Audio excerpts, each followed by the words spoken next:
തിരുവനന്തപുരം ബാലരാമപുരത്ത് 2.5 വയസ്സ് മാത്രം പ്രായമുള്ള ദേവേന്ദു എന്ന കൊച്ചു പെൺകുട്ടിയെ കിണറ്റിലെറിഞ്ഞാണ് കൊന്നത്. കൊലപ്പെടുത്തിയത് താനാണ് എന്ന് അമ്മാവൻ ഹരികുമാർ സ്വമേധയാൽ പോലീസിനോട് വ്യക്തമാക്കിയിട്ടുണ്ട് എങ്കിലും പോലീസ് അത് പൂർണ്ണമായും വിശ്വാസത്തിലെടുത്തിട്ടില്ല.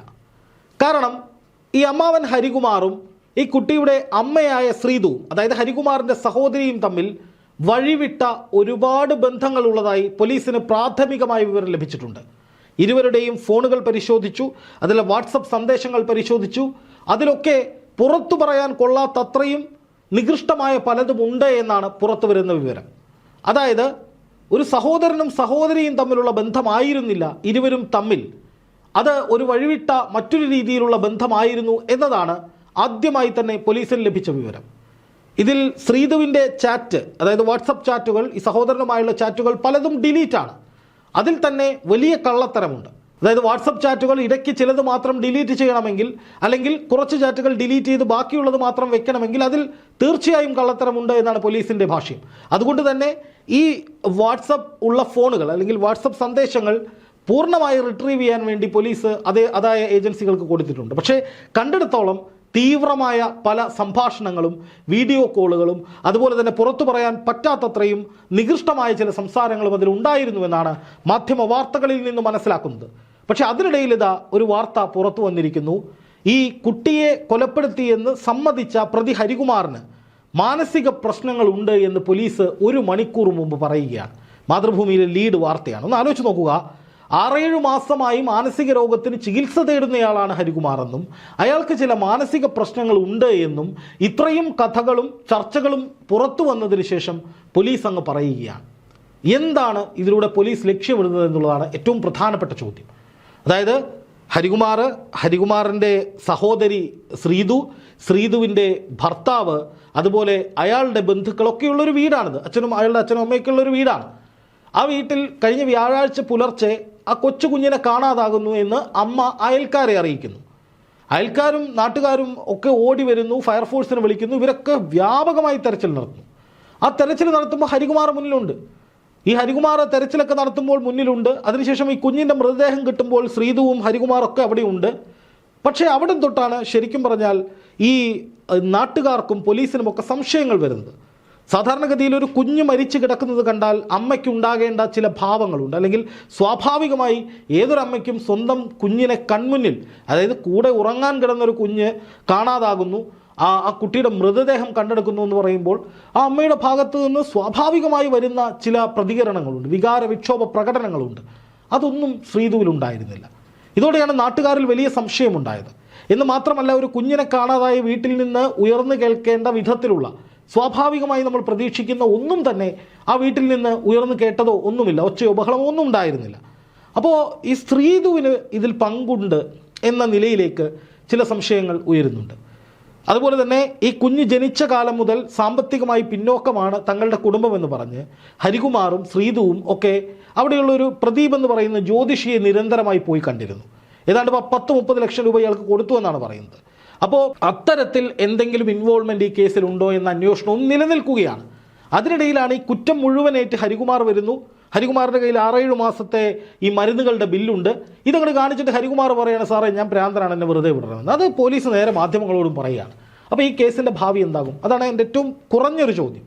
ഞാൻ പറയുന്നത് പോലീസിന് ഇത്രയും കാലമായിട്ടും ഇത്രയും മണിക്കൂറുകളായിട്ടും ഈ സംഭവം മനസ്സിലാകാഞ്ഞിട്ടാണോ എന്നാണ്.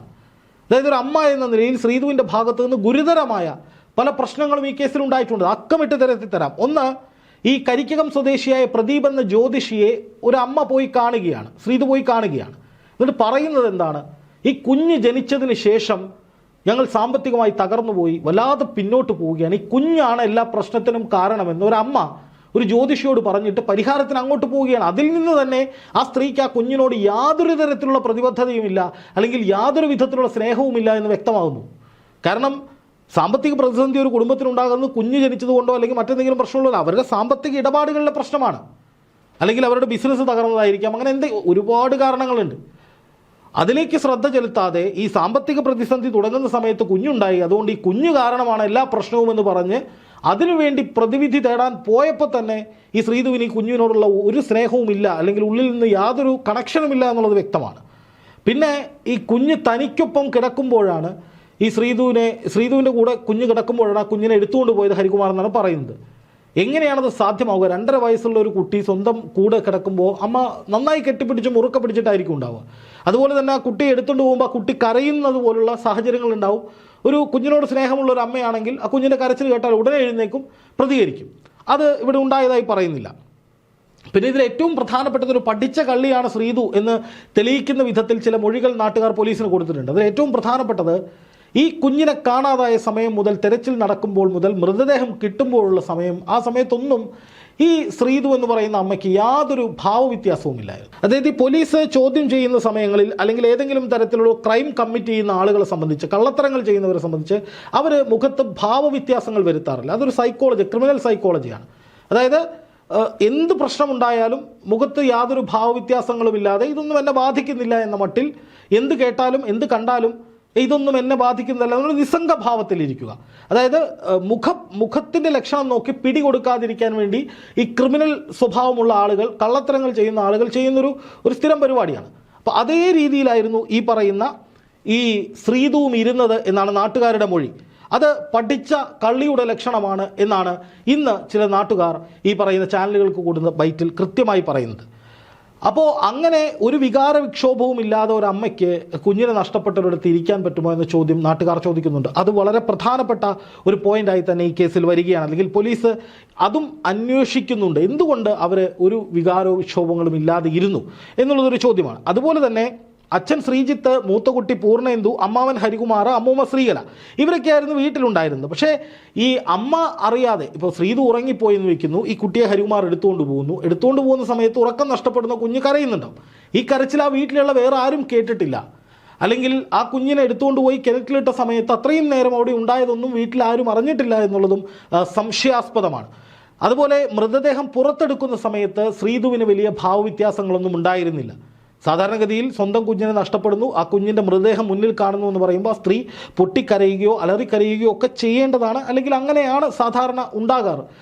കുട്ടികളോട് സ്നേഹമുള്ള അമ്മമാർ അങ്ങനെ തന്നെയാണ്. പക്ഷേ ഇവിടെ അങ്ങനെ യാതൊരു വിധത്തിലുള്ള കരച്ചിലോ അല്ലെങ്കിൽ ഏതെങ്കിലും തരത്തിലുള്ള വികാര പ്രകടനങ്ങളോ ഒന്നും ശ്രീധുവിൽ ഉണ്ടായിട്ടില്ല എന്നുള്ളത് വളരെ പ്രധാനമായി പോലീസ് അന്വേഷിക്കുന്നുണ്ട്. അപ്പോൾ ഈ കുഞ്ഞിനെ എടുത്തുകൊണ്ട് പോയി കൊന്നത് ശ്രീധുവിൻ്റെ കൂടെ അറിവോടുകൂടിയാണോ എന്നുള്ള ചോദ്യമാണ് അവിടെ പ്രസക്തമാകുന്നത്. അതുപോലെ ഭർത്താവ്, അതായത് ഈ കുട്ടിയുടെ അച്ഛനും ബന്ധുക്കളും ശ്രീധുവിനെതിരെ, സഹോദരനെതിരെ പരാതി കൊടുത്തിട്ടുണ്ട്. അന്വേഷണം നടത്തി ഇതിൽ കൃത്യമായി നടപടിയെടുക്കണമെന്നാണ് ആ പരാതിയിൽ പറയുന്നത്. അതും ഇവർക്കെതിരായിട്ടുള്ള ഒരു തെളിവാണ്. അതുപോലെ തന്നെ കുടുംബത്തിനെതിരെ നാട്ടുകാർ രംഗത്ത് വന്നൊരു സാഹചര്യമുണ്ട്. അതായത് ശ്രീധുവിനെല്ലാം അറിയാം, ഈ കുഞ്ഞുമായി ബന്ധപ്പെട്ട് ഒരുപാട് ദുരൂഹതകൾ ആ വീട്ടിലുണ്ടായിരുന്നു. കുഞ്ഞുമായി ബന്ധപ്പെട്ട് ചില പരാതികൾ ഇവർ ഈ പറയുന്ന പോലെ ജ്യോതിഷിയുടെ അടുത്ത് പോയി പറഞ്ഞിരുന്നു. അങ്ങനെയുള്ള പല വാദങ്ങളും നാട്ടുകാർ ഉന്നയിക്കുന്നുണ്ട്. അതിൽ തന്നെ വാർഡ് മെമ്പർ അടക്കമുള്ള പലരും പറയുന്ന ഒരു കാര്യം എന്ന് പറഞ്ഞാൽ ഇവരെ കുടുംബ മഹിമയൊക്കെ അടിപൊളിയാണ്, വലിയ കുടുംബമാണെന്നൊക്കെ പറയുന്നുണ്ട്. പക്ഷേ ഈ ശ്രീധുവിൻ്റെ സാമ്പത്തിക ഇടപാടുകൾ, പിന്നെ ഇവരുമായി ബന്ധപ്പെട്ട് പല ദുരൂഹതകളും ഉണ്ടായിരുന്നു, അവിടെ എന്തൊക്കെയോ പ്രശ്നങ്ങൾ ഉള്ളതായി തോന്നിയിട്ടുണ്ടെന്നൊക്കെ പറയുന്നുണ്ട്. അപ്പോൾ ഇത് കുടുംബം മുഴുവൻ അറിഞ്ഞുകൊണ്ടുള്ള ഒരു കൊലപാതകം എന്ന നിലയിലാണെങ്കിൽ സ്വാഭാവികമായിട്ട് ഈ ജ്യോതിഷിക്ക് അതിൽ പങ്കുണ്ടാകും. അതായത് നേരത്തെ പറഞ്ഞതുപോലെ ഈ കുഞ്ഞ് ജനിച്ചതിന് ശേഷമാണ് ഈ സാമ്പത്തികമായി തകരുന്നത്, ഈ കുടുംബത്തിന് തിരിച്ചടി കിട്ടുന്നത് എന്ന നിലയിൽ ഇവർ പരാതി പറയുമ്പോൾ ജ്യോതിഷി ആ കുഞ്ഞിനെ കൊന്നുകളയാൻ പറഞ്ഞിട്ടുണ്ടോ, അതുപ്രകാരമാണോ ഈ കൊലപാതകം നടന്നത്? അതുപോലെ തന്നെ ഈ സഹോദരനും സഹോദരിയും തമ്മിലുള്ള ബന്ധം, അവരുടെ ബന്ധം മറ്റൊരു രീതിയിലേക്ക് വളരുകയും അത് ഈ കുഞ്ഞ് കൂടെയുള്ളപ്പോൾ അത്തരം എന്തെങ്കിലും തരത്തിലുള്ള ബന്ധത്തിന് വരാൻ ഈ ശ്രീധുവിന് മടിയുണ്ടാവുകയും അല്ലെങ്കിൽ ശ്രീധു വരാതിരിക്കുകയും അതിൻ്റെ പ്രകോപനം കൊണ്ട് ഈ ഹരികുമാർ ഈ കുഞ്ഞിനെ ഇല്ലാതാക്കാൻ ശ്രമിച്ചതാണോ, അങ്ങനെയും ചോദ്യമുണ്ട്. അങ്ങനെ പല വിധത്തിലുള്ള ചോദ്യങ്ങൾ ഈ കേസിൽ ഉയരുന്നുണ്ട്.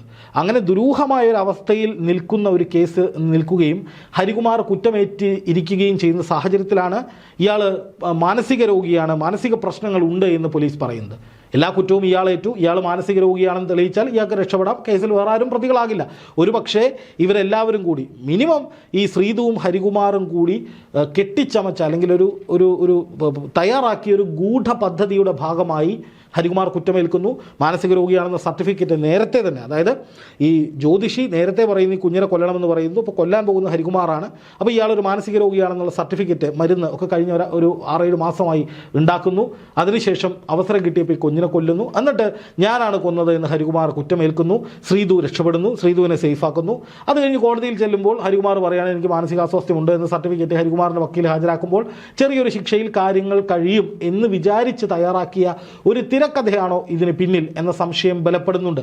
എന്ന് മാത്രമല്ല, ഈ കൊച്ചു കുഞ്ഞു കൂടെയുള്ളപ്പോഴാണ് അമ്മയ്ക്ക് ഹരികുമാറിൻ്റെ അടുത്തേക്ക് പോകാനും വരാനൊക്കെ ബുദ്ധിമുട്ടുണ്ടാവുക. അപ്പോൾ ഈ കുഞ്ഞങ്ങ് ഇല്ലാതായി കഴിഞ്ഞാൽ അതുകൂടി അങ്ങ് നടന്നു പോകും എന്ന ധാരണയും ഇതിന് പിന്നിലുണ്ടോ? ഇതെല്ലാം ചോദ്യങ്ങളാണ്. ഇതിനെല്ലാം പോലീസ് ഉത്തരം കണ്ടെത്താൻ പെടാപ്പാടുപെടുകയും മാധ്യമങ്ങളിലുൾപ്പെടെ സമൂഹത്തിലുൾപ്പെടെ ചർച്ചകൾ സജീവമായി നിലനിൽക്കുകയും ചെയ്യുമ്പോഴാണ് ഇയാളൊരു മാനസിക രോഗിയാണ്, മാനസിക പ്രശ്നമുള്ളതുകൊണ്ടാണ് ഈ പ്രശ്നമുണ്ടായതെന്ന മട്ടിൽ ഈ കേസിനെ ഡീവിയേറ്റ് ചെയ്യാനുള്ള ശ്രമങ്ങൾ നടക്കുന്നത്. പോലീസ് ശക്തമായി തന്നെ ഇതിൽ നിലപാടെടുക്കണം. കൃത്യമായി പ്രതികളെയെല്ലാം, ശരിക്കും പറഞ്ഞാൽ അമ്മയെ ടാർഗറ്റ് ചെയ്ത് തന്നെ ഒരു അന്വേഷണം നടത്താൻ പോലീസ് തയ്യാറായാൽ കുറേ കൂടി തെളിവുകൾ പുറത്തു വരും, ഒരു വ്യക്തത വരുമെന്നാണ് എനിക്ക് തോന്നുന്നത്.